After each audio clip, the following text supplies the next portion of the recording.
The following is a special presentation of Tony Kurre Radio. From hot dogs to cool kitties, this is Darkside of the Pooch. Time to go to the dark side, my friend. This is Darkside the Pooch at 7 o'clock every Monday through Friday night, 7 o'clock Central Time. And, of course, wherever you get your podcast, you can find Darkside the Pooch on every major podcast indice out there. Wherever you get your podcast, check out Darkside the Pooch. He's Dr. Rab Stewart, the Rossbridge Animal Hospital. Very easy to find him as well, 205-208-0301 is his phone number at the Rossbridge Animal Hospital, at Rossbridge Vet on Twitter, and the Rossbridge Animal Hospital, of course, on Facebook as well. And it's always brought to you by Ed's Pet World, home of toys and exotic pets. I was just down there a couple days ago. Man, they got some great pets down there right now. They got a cockatoo that's absolutely beautiful. It doesn't bite, although I hear if you take it home, it raises all kinds of ruckus. I actually saw a sugar glider down there, Dr. Rab. They got sugar gliders down there right now. They got tarantulas, all kinds of great birds, fish, chinchillas, ferrets, you name it. And, of course, Seth's Toy Closet is full and just in time for the holidays, my friend. If you're looking for that hard-to-find toy, still in the box, it could be something from Battlestar Galactica, Star Wars, watches, you name it. Seth's Toy Closet got you covered up. But check out Ed's Pet World. It's been around for nearly 50 years. Fantastic stuff. You ever held a sugar glider? You know, I haven't, but if you want to get the wow factor for Christmas, man, the wow factor for kids and even adults are those just really cool little exotic pets. Oh, yeah. Sugar gliders, you know, they call them pocket pets now. They just, you can stick them in your pocket, but they like to get after. They like to move around, and they're nocturnal, which means they like to, you have to be careful, and that's the thing about this cockatoo. I think his name is Tommy, I think it is, down there. He in the store, you walk up and you pet him behind his neck, and I mean, he'll sit there for hours, and it won't say a word, and it doesn't bite or anything. It's beautiful, but then I've heard that several people have taken it home, and then the thing raises all kinds of cane at night. So that's the thing about birds, man. You don't want to get a bird that likes to stay up late. No. Is Tommy blind? No, Tommy's not blind. Tommy's good. I mean, that's the who, you know? Yeah, maybe Tommy's blind. Info at TonyCurreRadio.net. More bad jokes on the way here. Info at TonyCurreRadio.net. Lots of email questions to get into. Did want to mention, though, we have a little kitty COVID fallout here. 23 million households adopted cats or dogs during 2020 and 2021, obviously because of COVID. And roughly half of the pet owners in a survey conducted by the Center for Canine Behavioral Studies has said that their animals are suffering from anxiety. Another half said they've actually given some CBD or CBD oil to their pets because it seems like it relaxes them a little bit. And now with the holidays coming around, you're going to have strange people in your house. You're putting giant trees in the house. You're moving things around. The dog bed used to be over here. Now it's over there. How big of an issue is anxiety right now for pets based on what we got going on in this country? And a lot of people obviously were working from home. Now they're leaving again, so the dogs and kitty cats are left alone. But how big is an anxiety an issue? And how often do our pets need Prozac? Anxiety has been a big issue for several years, and kind of behavior altering drugs have played a much bigger role than they have even before COVID. You know, if we're going back 15, 20 years, there's more and more demand for these medications, and there have been a lot of times where I have said, when it's because these pets are in our homes now. They sleep in our beds, they lay on our couches. They are not outside animals anymore. Mm-hmm. And they've when they come inside and they become part of our lives, I think that does lead to a little bit of anxiety that maybe they didn't experience when the pets were outside. Homes where no one is there and they might be a little bit bored. Certainly see that play into effect when COVID kind of ended and everyone went back. Not everyone. I mean, I think COVID has forever changed a lot of things, at least for the foreseeable future. But a lot of people did get a pet during that time, and they were with it 24/7 for months and months, if not, almost a year. Yeah. And so now, probably about a year or so ago was when we really saw a big spike, because I think that's when people kind of started getting back out and going to work, or at least taking vacations and not being with that pet 24/7. So it's something that has been, pretty prevalent and got really prevalent about a year ago. Okay, so how do we know if our pets are anxious? I mean, I can't really tell. And you bring up a really interesting point. This sounds a lot like children to me. When kids are outside running through fields, playing with kites, playing balls, they're not thinking that much. And then when they're sitting inside, they're just kind of sitting there and they're kind of looking around. Does that play into it a little bit? Because you just mentioned, I thought that was really interesting. In fact, you're saying we don't have as many outdoor pets as we used to have as indoor pets, and they're getting anxious because of that. I think that there is a component of it that is just the fact that there's not as much stimulation indoors when no one is there. Yeah. And, the signs are destructive mainly. They're going to tear up furniture. They're going to tear up their own bedding. They're going to find things in the house to tear up. They're going to tear up your baseboards and your door frames. And, that sort of stuff is destructive behavior. That's the main thing that you're going to notice. They can also do some kind of self-injuring. They'll lick on themselves a lot, and a lot of times when pets are licking, it's because they're allergic to something and they're itchy.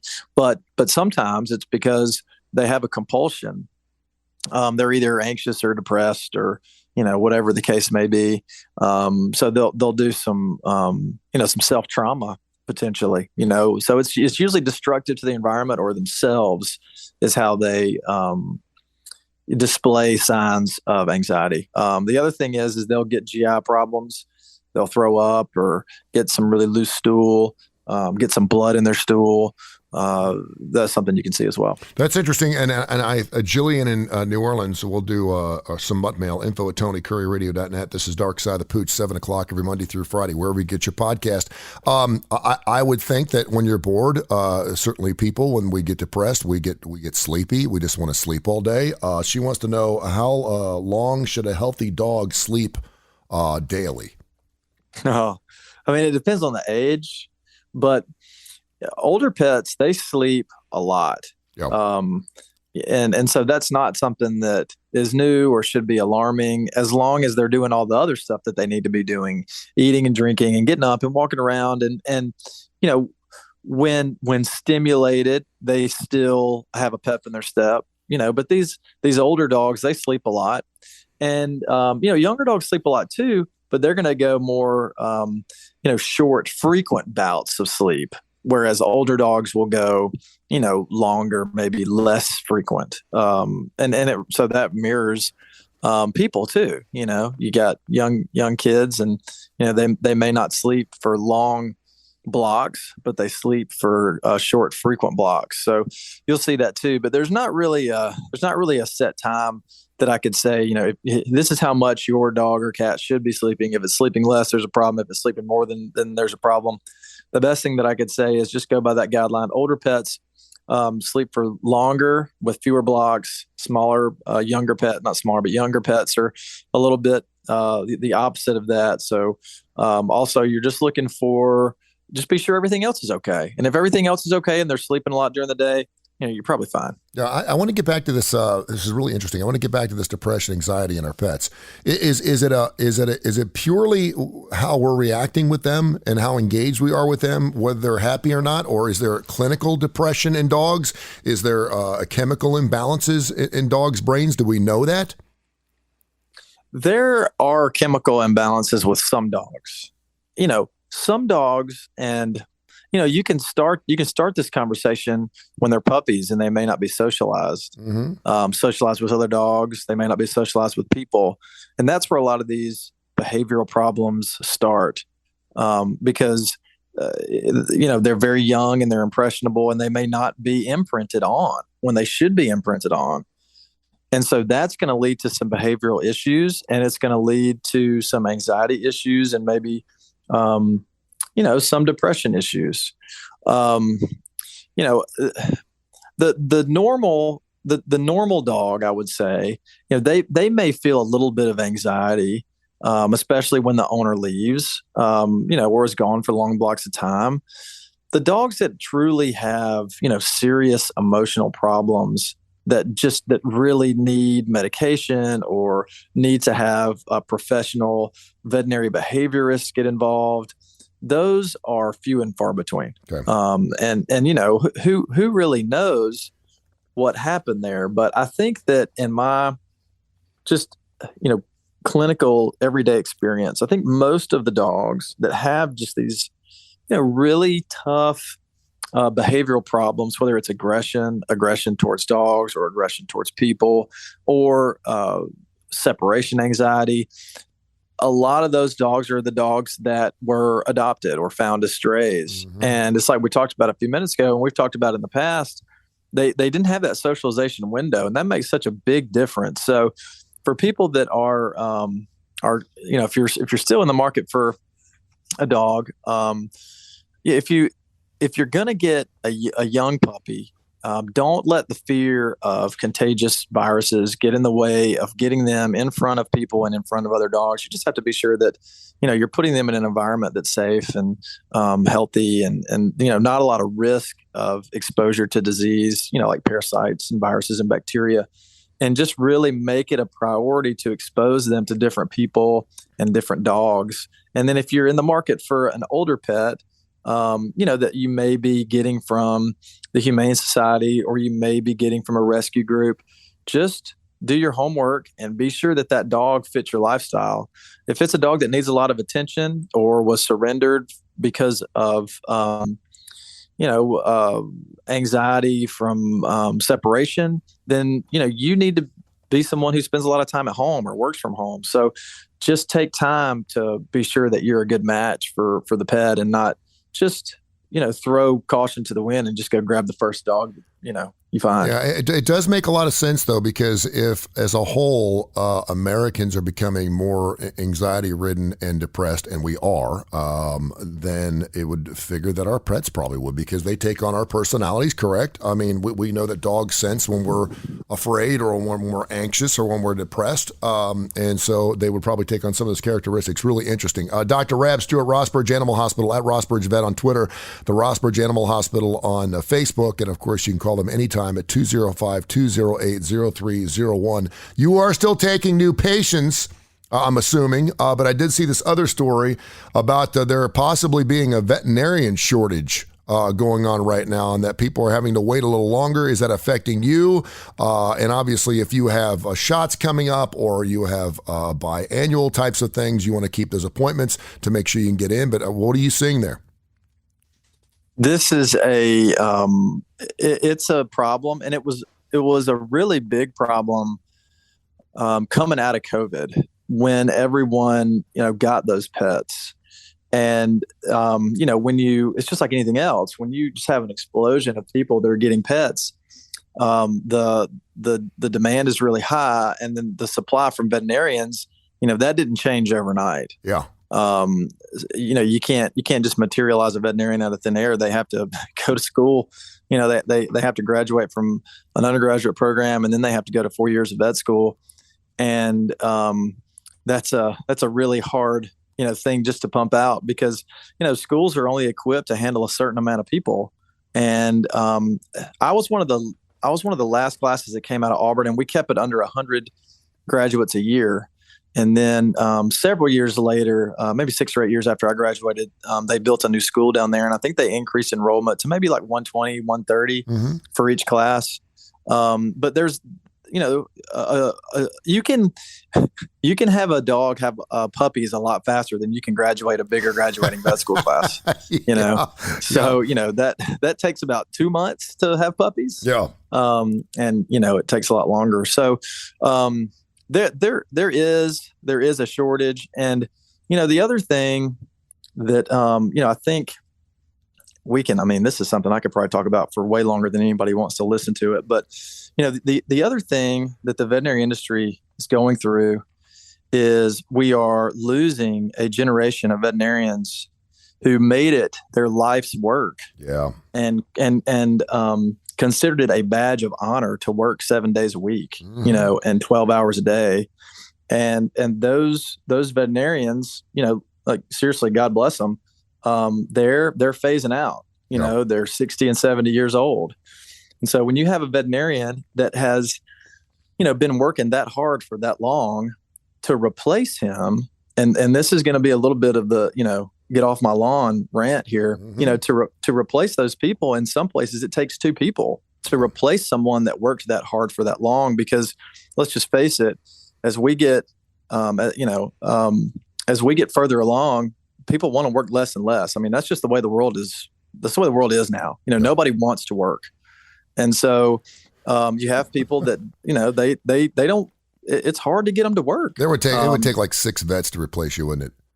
Oh, now you're just really fluffing my feathers. No, I know how hard you work, brother. I know it. I mean, people hear about you going to concerts and stuff, and I'm like, you don't realize how hard that guy works. And particularly since you started your own business, I know how difficult it is. Yeah, and I'm not saying there's anything wrong with that, because it's so important to not get burnt out and not get that, either physical or emotional burnout. It's important to take time for yourself. But then I'm not saying that, the new generation, there's anything wrong with it. I'm just saying it's a different way to think. And so not only did we have a massive explosion of households that were getting pets during COVID, now you're just losing a lot of people that worked really hard for a long period of time. It just kind of creates a storm, a shortage storm. Darkside of the Pooch, 7:00 Central Time every Monday through Friday. You can hear it if you miss any parts of it. Tune into the TKR app. Thanks to the thousands of folks that have already downloaded the app. And of course, you can listen to it wherever you get your podcast. Brought to you by Ed's Pet World down there in Homewood. They just redid the streets. The place has been around for 50 years. They do both exotic pets and great toys. So check it out. Some mutt mail here. info@TonyCurryRadio.net. info@TonyCurryRadio.net. Tabitha in Birmingham wants to know, what's the difference between a dog pound and a dog shelter? Is it true that some animals are put down at each or either one of them? They're virtually the same thing. It's just a different word. The words are interchangeable, and a pound and a shelter, you could use those interchangeably, but I think shelter is just a more kind of PC term that we use. And there are some shelters that are no kill.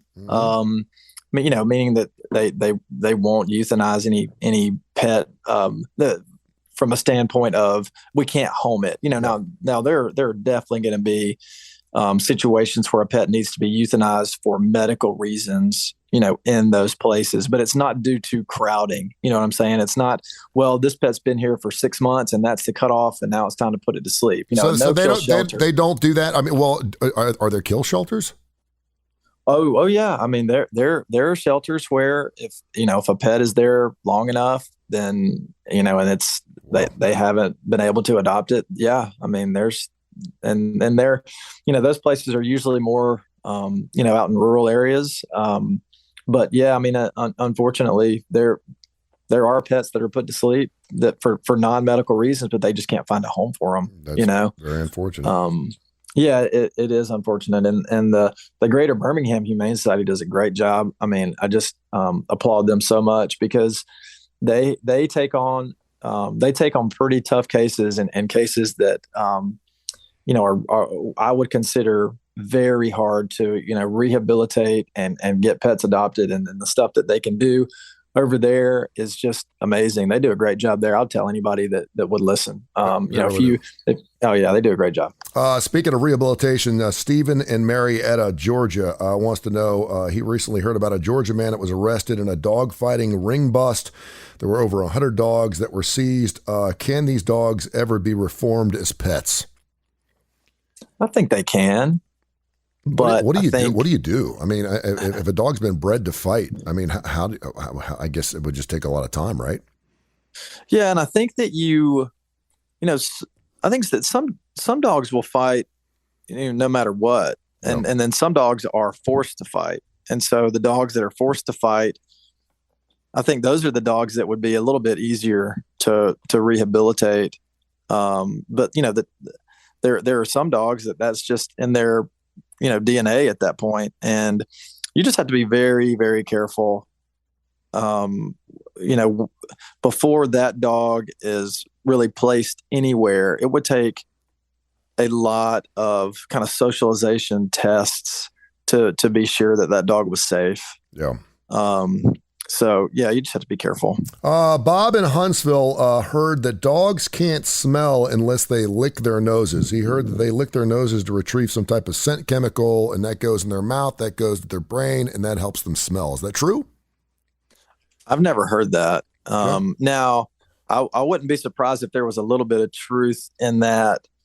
If a dog licks its face, its nose becomes, a little more astute to smells, but I'm pretty confident that it doesn't have to lick its nose to smell or smell well, but getting some moisture on there could maybe heighten the sense. All right.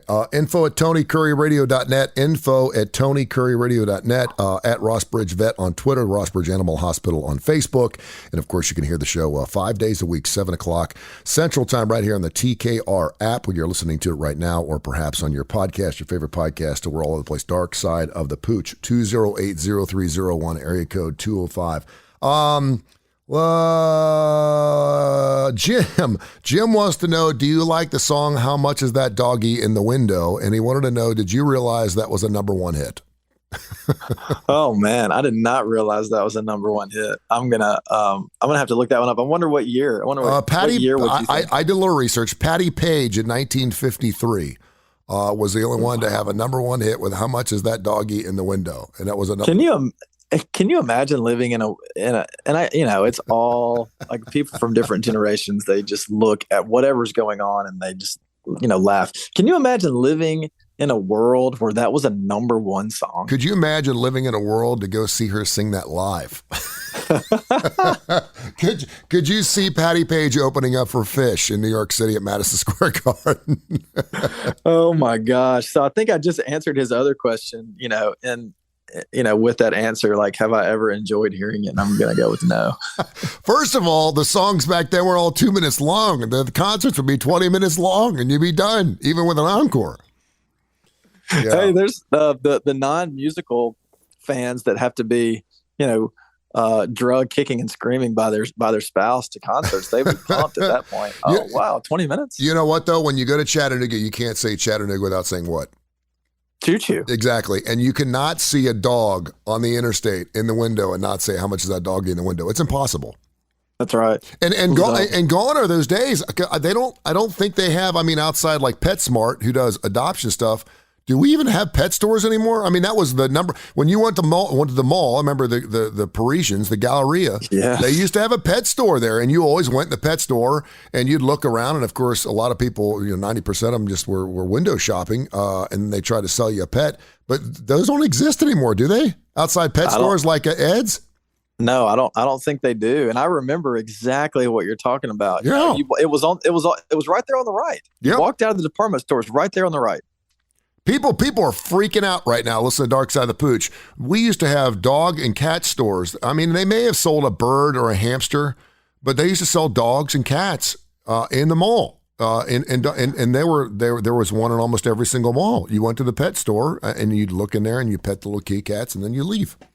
And they're right there behind the glass. They have this tiny little enclosure, and it's just, it's wild to think about, man. We have an epidemic going on in this country with obesity. Roughly 32% of us are overweight by some 30 pounds, which is hard to believe. I think it's even more so in Alabama. I'm going to give you a question. You can answer it by the end of the show. But 2 states that have the fattest obesity rate for dogs. We're going to talk about that because 1 in 3 dogs, evidently, in this country, according to the Kennel Association, is overweight. And Dr. Rab will help you slim down that pet. One more mutt mail here, info at TonyCurryRadio.net.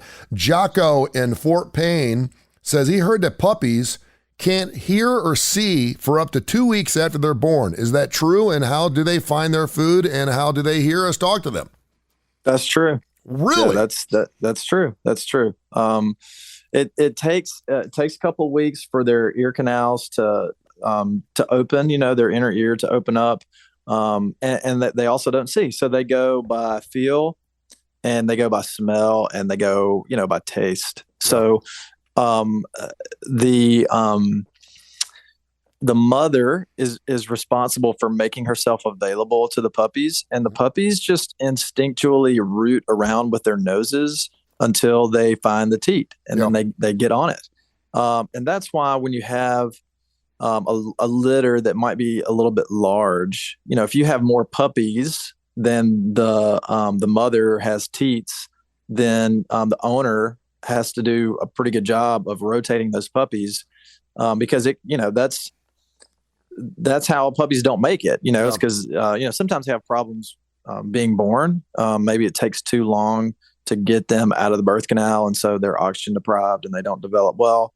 But the other main reason is they're just malnourished, and they don't get to eat. So, yep, that's true. The other interesting thing, as they get a little bit older, and they can see, they don't react to things coming at their face. They don't blink. Yeah. So the blink response happens a little bit later too. And that's just a learned response. To blink when something's thrown at your face or coming at your face is a learned response. It's not something that they're born with. That's really, really interesting. So when dogs are being born, do they fight to get out, or do they just kind of come out in their order the way they are next? Or do dogs already have that fight or flight in the puppies have that fight or flight in the mother's womb? They come out in order. Yep. They come out in order that they are, to the cervix and to the vaginal canal. And that's why if you have one that, gets hung up in the track, the ones that are behind it, they're going to get hung up too. And one of the most amazing things, side. if you can handle it, and obviously you're going to take care of those puppies, because we've had baby chickens, we've had a baby goat, we've had kittens, and we've had puppy dogs. And that's one of the most amazing things I've ever seen, is watching a mother give birth to their puppies. It really is amazing. And to go in there and do the ultrasound with Dr. Ab and see how many pups you're going to have, it's just super cool. All right, we got one final question real quick. Actually, we ain't got time. Well, let's get to this other story, because I wanted to get into this because I think it's important. But the Kennel Association recently came out and said that 1 in 3 dogs in the United States is morbidly obese. I have Rainer, which is an Australian Shepherd. He has a pretty high metabolism. He likes to run a lot. And once a week, he gets a doggy sundae at Brewster's. He loves it. And, of course, my son is like, stop giving him. He's going to get fat. And I was like, he's not going to get fat. He's good to go. What is the situation? Is that up? Is that down? We always had fat dogs because we'd always give them table scraps, and I do better. And I know we've talked a lot about food consumption here and the types of dog food that we feed them. And now everyone's getting food out of the refrigerator, and they're getting the special cold food. I don't know if that's got more fat content in it, but what's going on with the obesity of our dogs in this country? There's a lot of overweight dogs. Is there? I mean, there's a lot of overweight and dogs. I will say this, it's just as hard for your dog to lose weight as it is for you, because you need, I mean, they have to burn more calories than they take in, right? Which means someone needs to walk them. You would just put them outside and tell them to run. They're not going to do it. So it's hard. Yeah, exactly. So I would say that there's 2 main ways that we show our pets that we love them. One is, petting them, talking to them, spending time with them. And the other one is giving them treats, giving them food, because we know that makes them happy. And if we love something, we want it to be happy, for the most part. So, and I'll tell you that the man in the family is usually the one that is the problem. It is usually the man that gets a fistful of treats, every half hour, and will sit there and just give them to the dog. They love it. Yeah. I don't understand, but the wife, maybe it's just because the wives are used to coming in and just saying, they're talking about their husbands, and then they're talking about their dogs, and then the weight comes in. But it seems to always be me and you, Tony, well, it's that because are killing. You know what it is? We're insecure. Men are insecure in ourselves. We think we are, and we're masculine, and we don't want to be emasculated, and we want things to like us. And so we give the dog treats. Yeah, we are loving our pets to death. Mm-hmm. So, there's a lot of things. Weight, the bigger they are, the more problems they're going to have with their joints. The more problems they're going to have with diabetes. It makes for a dog that doesn't age well and doesn't live as long. So, weight is really important. If you have a dog where they're the same width at their waist as they are in their chest, then they're too big. You need to try to get them to lose a few pounds. The waist needs to be more narrow than the chest. If they're too thin, you can see their ribs. So if you can see your dog or cat's ribs, you need to give them more food. But optimal body condition means you can feel the ribs individually with your hands, but not see them. And they're more narrow at the waist than they are the chest. That was a great Darkside the Pooch. Dr. Rab Stewart, Rossbridge Animal Hospital, 205-208-0301 at Rossbridge Vet on Twitter and the Rossbridge Animal Hospital on Facebook. Check them out. And, of course, with the holidays coming up, I don't know what your boarding situation looks like, but I know you're always packed, so make sure you call them early. You still have anything open for boarding? Thanksgiving is a no-go at this point. We are full. Okay, but Christmas, so if you're going to do it, call them early. And, of course, brought to you by Ed's Pet World, home of all kinds of exotic pets, man. I just love walking to the place with the kids at least once a week. It's fantastic down there in Homewood. They've been open for nearly 50 years. Seth and Angie and the entire crew, they are banging up. They're fantastic. And, of course, Seth's Toy Closet. If you're looking for that special toy for this holiday season, unboxed, they do collectibles, they do watches, they do all kinds of Star Wars collectibles, you name it. They've got all the stuff you're looking for. And if you got some stuff you found in your attic and you want to buy, sell, or trade, they'll do that at Ed's Pet World as well. So check them out. Dr. Rab, great show. We'll talk again next week, my man. I have a great observance for next week. We're going to tease that. It's pretty cool. Okay, awesome. Look forward to it next week right here on Darkside the Pooch. This has been a special presentation of Tony Kurre Radio.